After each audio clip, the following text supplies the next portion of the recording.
Well, I thought I would take a break and give you another update. As you can see, I am making progress, but a few things are going on that I'm not so sure about, and I thought I would give you some background on that. So what I did was I used this wedge, and I started on this end, and I started pounding on it, and I went underneath of my favorite little cubby hole down here, and realized that the rivets that I had ground down on the other side, two of them were still hanging up on that back side of that bracket, on the inner bracket.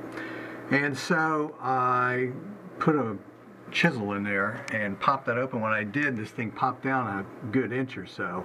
And since then I've been able to work it back to where you see it right now.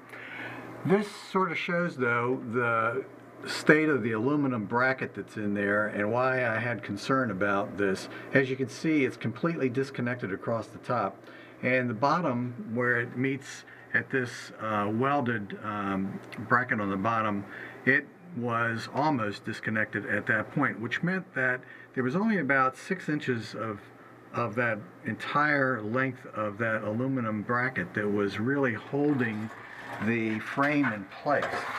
So moving back, you can see that it's disconnected on both sides, and you can see that it's got considerable rust here. And this is interesting because the rust, when it starts to form on these pieces of metal, it forms in layers. And when it does, it's like ice. It expands and it just starts popping everything apart. The problem I'm having, if you can see now, my joint that was originally a ½ inch apart is now overlapping by about 1/4 of an inch, which means that the front section is moving down, but the back section, while it is moving down apparently, is not moving down very much. What I'm beginning to get concerned about is where they made this repair in the back. At the outer piece of the frame there, they may have welded to the inner piece of the frame, and that's sure going to make this an awful lot more work. At the moment, though, it doesn't appear that the part behind where these clamps are, and this is I didn't have a clamp big enough, so I had to use two together.